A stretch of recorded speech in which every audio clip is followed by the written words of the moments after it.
Class में आप सभी लोगों का स्वागत है। बच्चों, आज हम हिंदी विषय के अंतर्गत संस्कृत व्याकरण में संधि को पढ़ेंगे। संधि विच्छेद आपके कोर्स में है और बहुत ही इम्पोर्टेंट है। हमेशा संधि विच्छेद के प्रश्न पूछे जाते हैं। तो आज हम इस वीडियो में संधि को समझने वाले हैं, संधि और संधि विच्छेद को। तो बच्चों, वीडियो आप आखिरी तक जरूर देखिएगा ताकि आपको संधि विच्छेद सही से समझ में आ जाए। और अगर आप इस तरह के और भी नए नए वीडियो पाना चाहते हैं तो चैनल को सब्सक्राइब जरूर कर लीजिएगा। आपके लिए लगातार ऐसे वीडियो बनते रहेंगे और आप तक पहुंचते रहेंगे। अब हम संधि की सबसे पहले परिभाषा देख लेते हैं। जब अत्यंत निकटवर्ती दो वर्ण आपस में मिलकर एक नया रूप धारण करते हैं तो उसे संधि कहते हैं। संधि का अर्थ है मेल। तो संधि का अर्थ होता है मेल या जुड़ना, और इसमें वर्णों का, दो निकटवर्ती जो वर्ण होते हैं वो आपस में मिलते हैं। तो फिर से आप इसको देख सकते हैं कि जब अत्यंत निकटवर्ती दो वर्ण आपस में मिलकर एक नया रूप धारण करते हैं तो उसे संधि कहते हैं। संधि का अर्थ है मेल। अब हम पढ़ेंगे इस वीडियो में स्वर संधि को पढ़ेंगे। और बच्चों, स्वर संधि के 5 रूप होते हैं। पांचों रूप हम स्वर संधि के यहाँ पढ़ने वाले हैं। तो सबसे पहले स्वर संधि की जो परिभाषा है वो देख लेते हैं। दो स्वरों के मेल से जो परिवर्तन होता है उसे स्वर संधि कहते हैं। तो स्वर संधि का नाम क्यों दिया है? क्योंकि यहाँ पर आप देखेंगे स्वरों का मेल होता है, स्वरों का यहाँ पर मेल कराया जाता है, उससे संधि बनती है, तो इसलिए उसको स्वर संधि कहते हैं। अब आगे देखते हैं स्वर संधि के प्रकार। स्वर संधि के 5 प्रकार होते हैं। अब यहाँ पर हम देखते हैं पांचों प्रकार कौन। पहला है दीर्घ संधि, दूसरा है गुण संधि, तीसरा वृद्धि संधि, चौथा यड़ संधि और पांचवा अयादि संधि। तो स्वर संधि के 5 प्रकार कौन कौन से हुए? दीर्घ संधि, गुण संधि, वृद्धि संधि, यण संधि और अयादि संधि। अब हम ये पांचों संधियों को एक एक करके पढ़ेंगे। सबसे पहले हमारा आता है दीर्घ संधि। दीर्घ संधि का सूत्र अगर पूछा जाए परीक्षा में तो सूत्र आप लिखेंगे अकः सवर्णे दीर्घः। तो दीर्घ संधि का सूत्र क्या हुआ? अकः सवर्णे दीर्घः। अब इसकी परिभाषा देख लेते हैं कि हर्ष अथवा दीर्घ, हर्ष माने होता है छोटा और दीर्घ माने होता है बड़ा। तो हर्ष अथवा दीर्घ अ, ई, उ के पश्चात क्रमशः हर्ष अथवा दीर्घ आ, ई, उ स्वर आए तो दोनों मिलकर दीर्घ आ, ई, उ बनते हैं। इसका मतलब यहाँ पर अभी उदाहरण से हम एक एक उदाहरण से समझेंगे कि इसमें अगर आ में मेल होगा, या तो ई और ई के साथ मेल होगा, या तो उ और उ के साथ मेल होगा, वहाँ पर दीर्घ संधि होती है। उदाहरण देखने से हमको बिल्कुल समझ में आ जाएगा। तो इसके हम उदाहरण देखते हैं। पहला देखिए, स धन अक्षरः बराबर साक्षरः। साक्षर शब्द है, इसका अगर हम संधि विच्छेद करते हैं तो स प्लस आ। अब आप सा बोलते हैं तो सा में देखिए आपका स्वर निकला आ। सा जब हम कहते हैं तो सा में आपका स्वर निकलता है स आ, और यहाँ पे छोटा आ लिखा हुआ है तो आ और आ दोनों का मेल हुआ है तो ये प्लस के इस तरफ आ स्वर निकल रहा है, आ स्वर है, और दूसरी तरफ आ स्वर लिखा हुआ है तो आ और आ मिलकर बड़ा आ बन जाते हैं। तो ये जो स प्लस अक्षरा ये साक्षर बन जाता है और सा में देखिए बड़े आ की मात्रा लग जाती है। तो यहाँ पर आ और आ का मेल हुआ है। दूसरे में हम देखते हैं देवालयः। देवालय का क्या है? देव प्लस आलयः। तो देव में हम जब वा को बोलते हैं वा तो स्वर यहाँ पर निकलता है आ, और प्लस आलयः का बड़ा आ मिल जाएगा तो छोटा आ और बड़ा आ मिलकर यहाँ पर भी बड़ा आ बन जाएगा। तो इस तरीके से आप देखिए तो देवालयः का संधि विच्छेद होगा देव प्लस आलयः, तो यहाँ पे छोटा आ बड़ा आ मिलकर बड़ा आ बन गया है। अगला है विद्यार्थी। विद्या धन अर्थी। तो विद्या में स्वर निकला, यहाँ पे स्वर निकला बड़ा आ, और अर्थी में आ है तो बड़ा आ और आ मिलकर भी बड़ा आ बन गया तो विद्यार्थी हो गया। फिर है विद्यालय। विद्या प्लस आलय, इसमें बड़ा आ स्वर है विद्या में, और बड़ा आ है, बड़ा आ और बड़ा आ मिलकर बड़ा आ में बदल जाता है। अब दूसरा देखते हैं कवींद्रः। कवि वी में देखिए ई स्वर आ रहा है और प्लस ई है, ई और ई जब मिलेंगे तो आपका बड़ी ई बन जाएगा। तो क्या हो जाएगा कवींद्रः। कवि में देखिए वा में फिर बड़ी ई की मात्रा लगी है, तो कवींद्रः ये आपका दीर्घ संधि के अंतर्गत आता है। यहाँ ई और ई का मेल हुआ है। अगला आपका है नदीशाह। तो नदीशाह का संधि विच्छेद करेंगे तो नदी प्लस ईशाह। तो नदी में देखिए बड़ी ई है, यहाँ पे बड़ी ई निकला स्वर, और बड़ी ई इधर भी दी, तो बड़ी ई और बड़ी ई मिलकर बड़ी ई बन जाते हैं। अगला शब्द है भानुदयः। तो भानु प्लस उदयः। अब नु आप स्वर बोलिए तो ऊ निकलता है, तो ऊ और ऊ का मेल होके बड़ा ऊ बन गया है।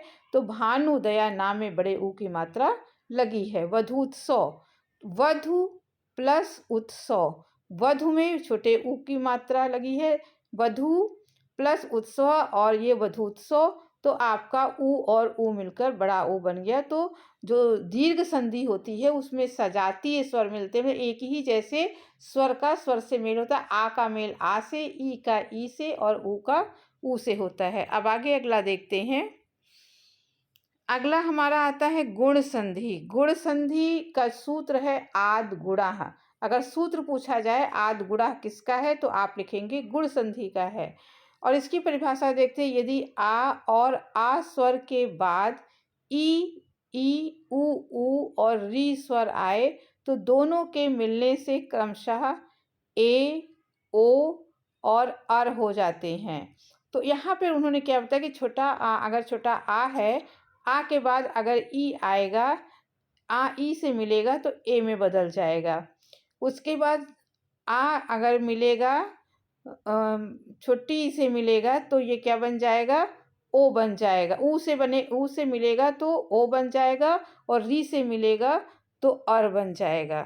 अब आगे देखते हैं, इसके उदाहरण से हम अच्छे से समझते हैं गुण संधि को।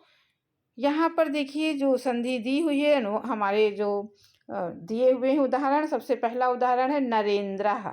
तो नरेंद्र का संधि विच्छेद होगा नर प्लस इंद्रः।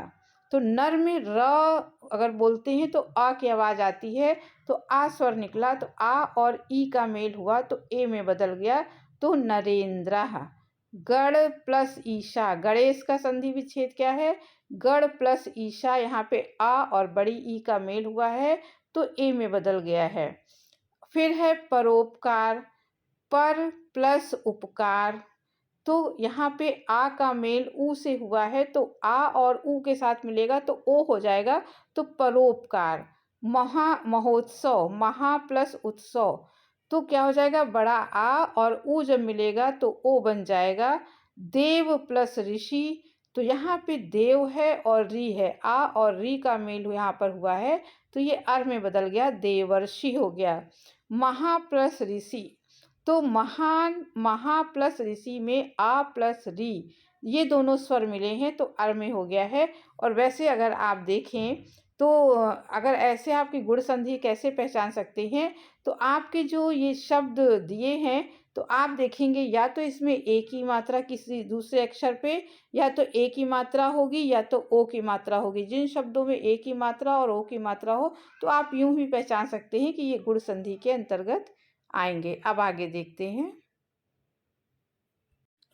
अगला हमारा आता है वृद्धि संधि। तीसरा है वृद्धि संधि, इसका सूत्र है वृद्धि रेच। अगर कोई सूत्र पूछे तो वृद्धि रेच इसका सूत्र है। अब इसकी परिभाषा क्या है, यदि आ या आ के बाद, छोटा आ या बड़ा आ के बाद ए या ऐ आए तो दोनों के स्थान पर ऐ तथा ओ या औ आए तो दोनों के स्थान पर औ हो जाता है। तो क्या यहाँ बताया गया कि अगर स्वर शुरू में आ और आ जाए, उसके बाद ए और ऐ आता है तो वहाँ पे ऐ बनेगा, और ओ और औ में से अगर कोई स्वर आता है तो उसके स्थान पर औ में परिवर्तित हो जाता है। इसके भी उदाहरण हम लोग देख लेते हैं। इसका पहला उदाहरण देखिए एकैक। एकैक का संधि विच्छेद होगा एक प्लस एक। तो इसमें एक में भी देखिए क्या है, अ स्वर निकल रहा है और ए इसमें लिखा हुआ, तो आ और ए का मेल है तो ऐ में बदल जाएगा, तो इसीलिए ऐकेक हो गया। का में ऐ की मात्रा लग गई। सदैव, सदा प्लस एव बराबर क्या हो जाता है, सदैव। यहाँ बड़ा आ और ए मिला है तो वो भी ऐ हो गया है। तीसरा है तथैव, तथा प्लस एव, बड़ा आ प्लस ए मिलकर ऐ में परिवर्तित हो गया।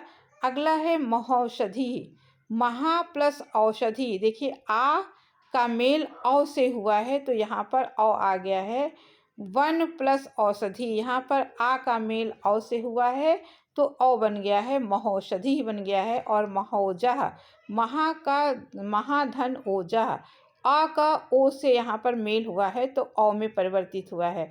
अगर आप इसको ट्रिक से पहचानना चाहें तो जो भी शब्द आपने देखा यहाँ पर दिए हैं उसके दूसरे में या तो ऐ की मात्रा होगी या तो औ की मात्रा होगी, तो भी आप इन शब्दों को देखकर पहचान सकते हैं कि वृद्धि संधि है। गुण संधि में ए और ऐ की मात्रा होती है और इसमें ए और ओ की मात्रा होती है, इसमें ऐ और औ की मात्रा होती है। तो आप ऐसे भी पहचान सकते हैं और आप इसका संधि विच्छेद भी देख सकते हैं। अब आगे देखते हैं अगला।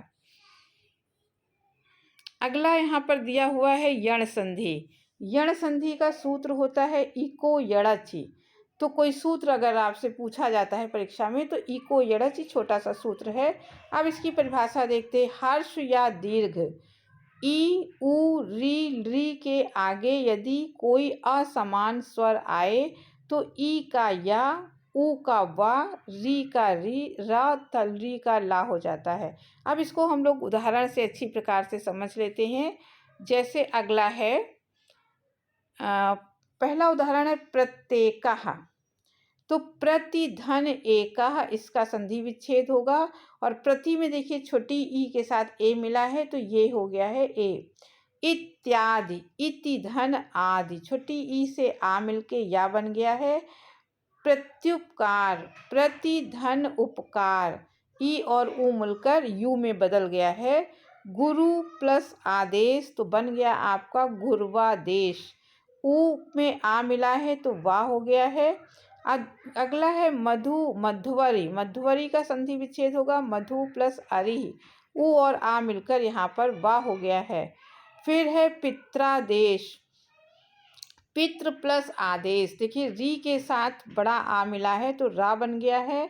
मातृ प्लस आज्ञा, मात्राज्ञा, तो यहाँ पे री के साथ आ मिला है तो रा हो गया है। अगला है री प्लस आकृति बराबर लाकृति। तो इन सारे उदाहरणों में आप देखेंगे कि यहाँ पर आपकी कौन सी संधि चल रही है। यहाँ आप देखेंगे कि आपकी यण संधि आती है और यण संधि में आप ज़्यादातर शब्द देखेंगे वहाँ आधा अक्षर वहाँ पर जरूर होता है। अब अगली संधि देखते हैं। अगली और पांचवी संधि है अयादि संधि। इसका सूत्र है एचो अय वायावः।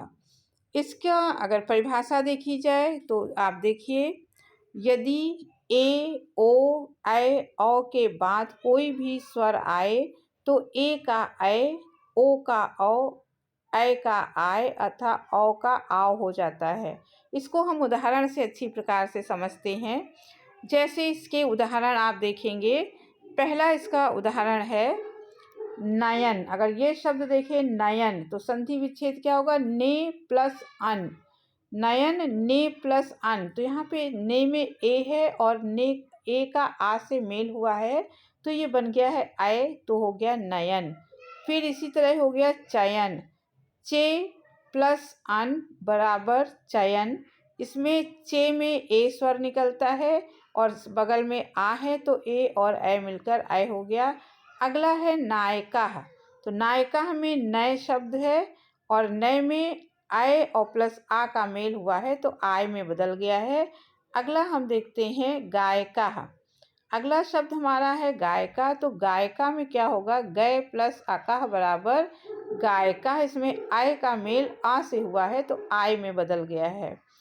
फिर है भो धन अनाह, भवन, भवन का संधि विच्छेद भो धन अनाह।